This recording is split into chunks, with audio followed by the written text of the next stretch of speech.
Hai teman-teman, Shalom. Perkenalkan, nama saya Helen Pangumpia. Dan saya Risa Jainwangka. Kami di sini akan menjelaskan tentang kerajinan limbah bangun ruang. Apa sih itu kerajinan limbah bangun ruang?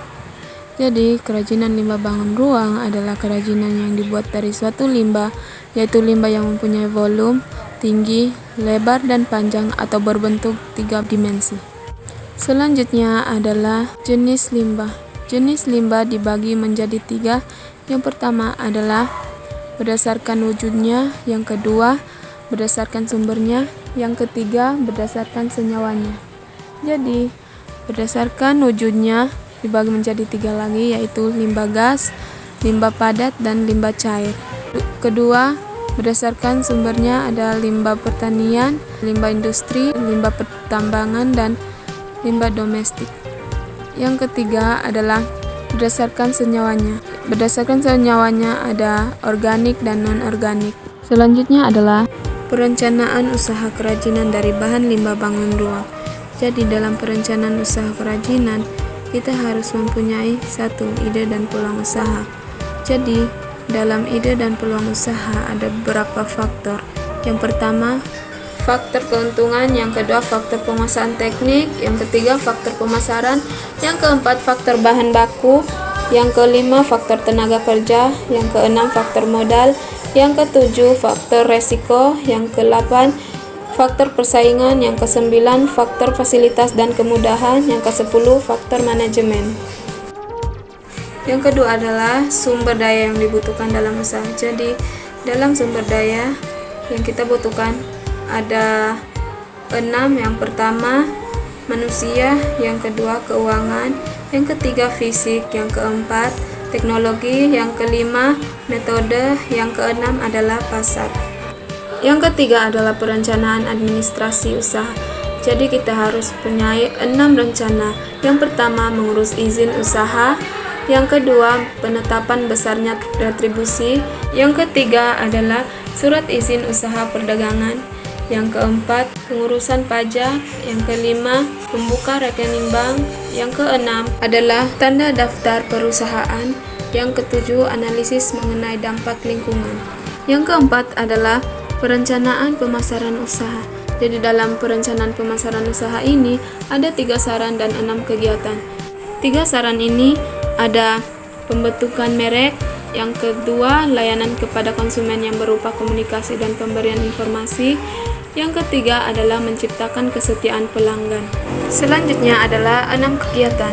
Yang pertama adalah promosi, yang kedua penjualan personal, yang ketiga adalah iklan, yang keempat publikasi, yang kelima sponsorship, dan yang keenam komunikasi.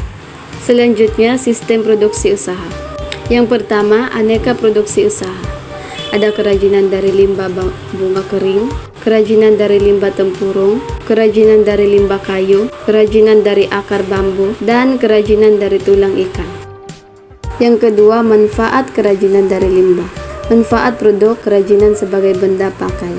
Manfaat produk kerajinan sebagai benda hias. Yang ketiga, potensi kerajinan dari bahan limbah berbentuk bangun ruang. Yang pertama, daerah pesisir pantai atau laut. Yang kedua, daerah pegunungan. Yang ketiga, daerah pertanian. Yang keempat adalah daerah perkotaan. Yang keempat, perencanaan produksi kerajinan. Yang pertama, menentukan bahan atau material produk kerajinan. Yang kedua adalah menentukan teknik produksi. Yang terakhir adalah proses produksi kerajinan. Alat pendukung yang pertama pensil, ballpoint, spidol. Yang kedua cutter dan gunting. Yang ketiga lem tembak listrik. Yang keempat penggaris. Dan yang kelima meteran. Selanjutnya, perancangan produk. Buatlah rancangan karya kerajinan yang akan dibuat dengan melihat terlebih dahulu bentuk limbah botol minuman yang akan dikreasikan. Membuat pola dan memotong botol minuman. Membuat pola dan menggunting botol minuman bagian atas. Membuat pola dan memotong botol minuman bagian bawah. Membuat pola dan membentuk hiasan. Selanjutnya, membentuk hiasan lampu bagian atas. Membuat pola dan memotong botol minuman kecil. Membuat pola dan motif hiasan pada limbah tempat ceder. Membuat hiasan pada limbah tempat ceder. Membuat lubang pada tempat ceder dan botol minuman. Mengelem botol kecil dan tempat ceder. Mengelem tempat lampu dan pemasangan lampu. Pengecatan hiasan lampu bagian bawah. Hasil pengecatan untuk hiasan lampu. Penggabungan hiasan lampu bagian atas. Hasil akhir hiasan lampu dari limbah botol minuman. Selanjutnya adalah perhitungan titik impas atau break-even point. Break-even point atau BEP ialah titik impas di mana posisi jumlah pendapatan dan biaya sama atau seimbang, sehingga tidak terdapat keuntungan ataupun kerugian dalam suatu perusahaan. Selanjutnya adalah manfaat analisis break-even point atau titik impas. 1. Jumlah penjualan minimal harus dipertahankan agar perusahaan tidak mengalami kerugian.